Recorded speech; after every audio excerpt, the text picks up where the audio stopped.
안녕하세요. 심플리 투자입니다. 이번 영상은 K방산 그리고 우주항공 UAM에 투자하는 ETF 두 개 정리해 봅니다. 플러스 K방산 그리고 플러스 우주항공 UAM ETF인데요. 우선 이 플러스라는 상품명이 좀 생소하신 분들이 계실 텐데 하나자산운용사에서 기존에 아리랑 ETF로 운영하던 그 브랜드명을 플러스로 변경을 했습니다. 참고하시고요. 우선 플러스 K방산은 2023년 1월 5일에 개시된 상품이고 현재 8월 16일 기준으로 2천억 원 이상 투자가 된 상품입니다. 최근에 거래 대금이 많이 유입된 상품이고요. 플러스 우주항공 UAM은 이보다 좀 일찍 시작된 2022년 3월부터 개시돼서 운용되어 오고 있는 상품입니다. 현재 913억 원 투자가 되어 있습니다. 두 상품 모두 배당 소득이 사실 배당 분배금이 지급되는 것으로 상품 설명서에는 나와 있거든요.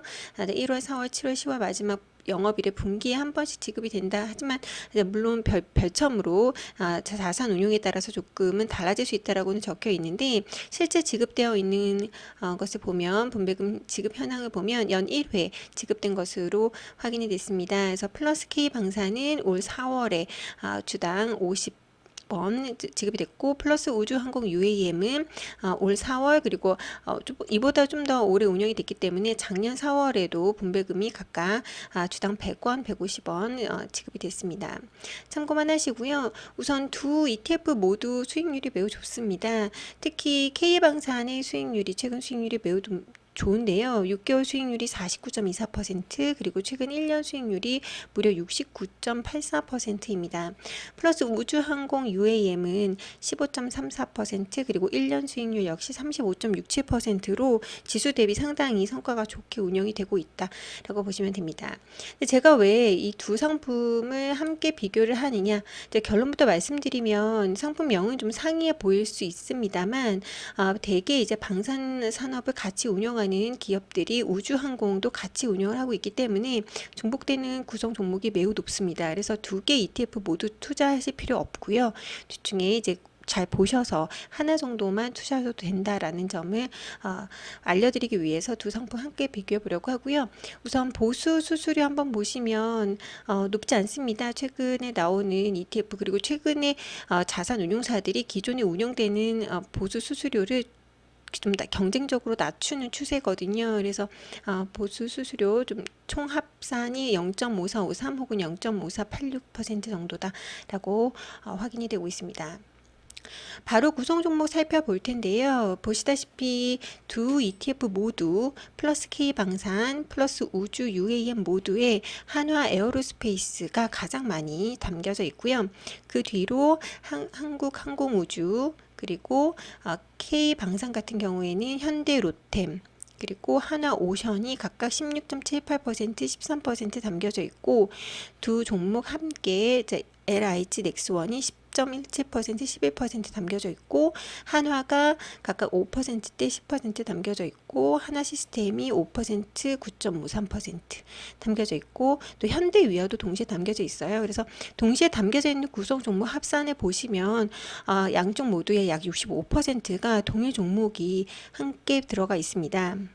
물론 구성 종목의 비중은 좀 상이한 면이 있습니다만 구성 종목이 거의 65% 동일하게 겹치게 들어가고 있기 때문에 K방산 ETF에 투자하시는 분들 같은 경우에는 우주 UAM을 투자하실 필요는 굳이 없어 보이고 만약에 나는 개별로 좀 더 관심 있는 게 뭔지 보고 싶다 하시는 분들은 예를 들어서 우주 UAM 이 ETF에는 이 사실 UAM이 어번 에어 모빌리티의 약자로 드론 헬기 또 전기 수직 이착륙 등의 소형 항공기 산업이거든요. 그래서 아무래도 차량 2회 이후에 그 차세대 운전수단 운반수단으로 이동수단으로 UAM이 각광받고 있기 때문에 하지만 아직은 실현화가 덜 됐지만 그렇기 때문에 지금 이 플러스 우주 UAM ETF에는 보시다시피 대한항공이 9.75% 담겨져 있고 현대차가 9.5% 담겨져 있습니다. 그래서 또 그 이외에 이제 위성이라든지 한국 내에서 이제 드론이나 이런 소형 항공에 특화된 기업들이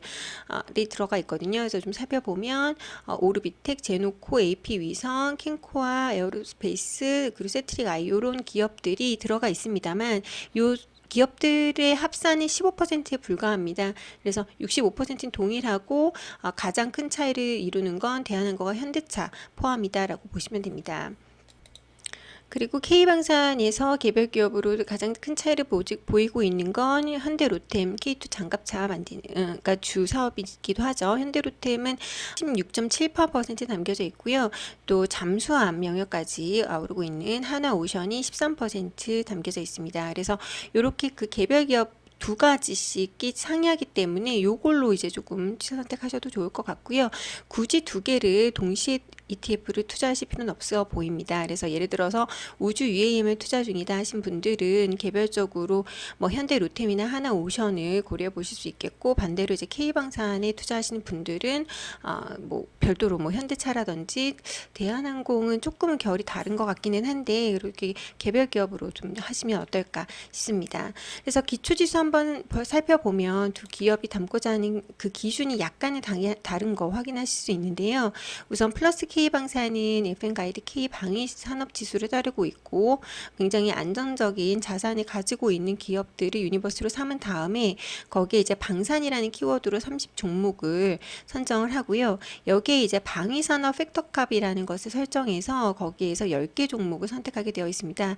이 방위산업 팩터캅에는 최대 유사도를 고려를 하고 또 시가총액을 고려를 합니다. 그만큼 큰 기업들, 우량주 기업 위주로 담겠다라는 전략이고요. 특히 소분류의 우주항공과 국방이라는 소분류, 그리고 상업서비스, 그러니까 국가가 아닌 상업서비스 인 분류인 경우에 가중치를 보다 더 부여하는 방식으로 총 10개 종목을 선정을 하고 유동시가총액 가중 방식으로 담때 가장 그 비중이 높은 경우에는 캡의 20% 비중을 쉬게 됩니다.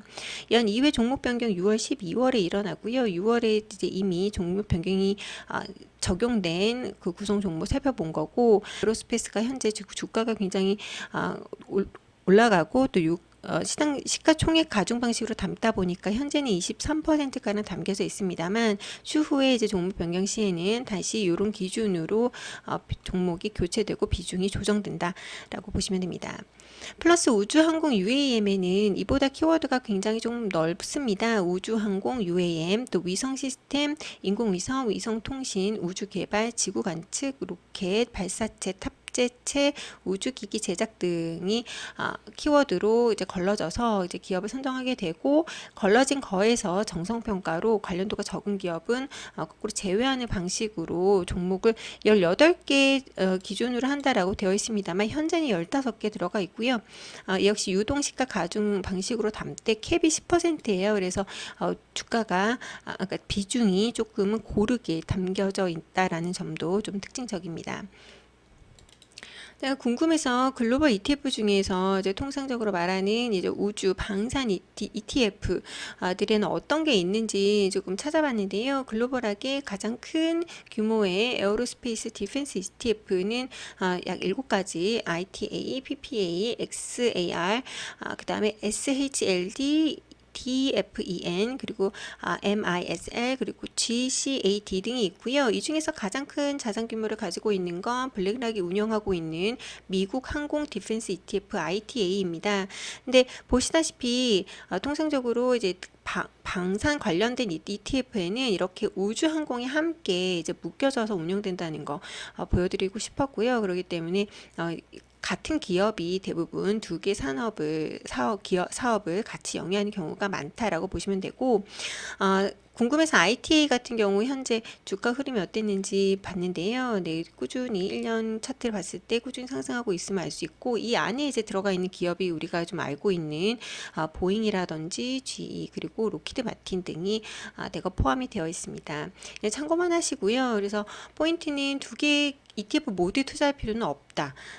둘 중에 하나를 선택하시면 되겠고, 이제 개인적으로는 방산 쪽이 좀 더 관심이 가고요. K방산 전망에 대한 좀 여러 가지 자료가 있어서 그 중에 일부 공유드리고 싶은데, 방산의 그 해외 수출 규모가 사상 최대가 될 것이다라는 그런 방위사업청의 전망치가 나왔습니다. 그래서 기존에는 내수 위주의 산업이었는데 이제는 해외 수출 산업으로 좀 구조적인 성장이 진행 중이다라고 보시면 되고, 최근 3년 사이에 드라마틱하게 수출액이 늘어서 현재 올해는 200억 달러를 달성할 수 있을 것으로 예상을 하고 있고요. 관련된 그 방위사업청 보도 자료 제가 영상 하단에 걸어둘 테니까 한번 참고해 보시면 좋을 것 같아요. 그래서 각 기업들이 어떤 수출을 달성을 하고 있는지 등이 좀 자세히 적혀져 있거든요. 그래서 예를 들어서 천무 2차 이행 계약, 하나 에어로스페이스죠. 또 페루와의 공동 함정 건조 수출 계약 및 차륜형 장갑차 등의 선정이 잇따라 실행이 되고 있다. 여기에 이제 해당되는 기업들 HD, 현대중공업, ATX, 그 다음에 현대로템 등이 좀 해당이 되겠고요. 자세한 그 보도 자료 좀 참고하시면 좋을 것 같고, 결론적으로 지금 결론적으로 이제 방산 수출 성장세를 지속적으로 확대하기 위해서 이제 정책적으로도 많은 지원을 하겠다가 주요 골자입니다. 그리고 주요 기업 실적들이 2분기 실적들이 나왔기 때문에 그 부분 간단하게 좀 요약을 해 보았는데요. 우선 하나 에어로스페이스 2분기 실적은 일단 매출은 2조 원대에 나왔고 연간 매출 전망이 무려 11조입니다. 그래서 역대 최대치 매출을 달성할 것으로 전망이 되고 있고, 2분기 영업이익은 3,588억 원으로 전년 대비해서 무려 357% 전년 동기 대비 성장한 영업이익률 보였고요. 또 항공우주, 한국항공우주 역시 매출이 8천억 원대, 영업이익 743억 원으로 전년 동기 대비 784% 증가를 했습니다. 현대 로템도 어닝 서프라이즈 보여줬고요. 또 특히 K2 매출 하반기에는 보다 더 본격적으로 실행이 될 것으로 예상이 되고 있어서 계약이 계획대로 실행될 경우에는 2027년까지 매출이 안정적으로 보장이 될 것으로 가이던스를 제시를 했습니다. 이 외에 한화시스템, LIG, 넥스원 등 어닝 서프라이즈를 모두 냈고요. 방산산업 특성상 하반기 매출이 더 좋다고 합니다. 그래서 매출은 하반기에 더 좋을 것으로 예상이 되고 있습니다.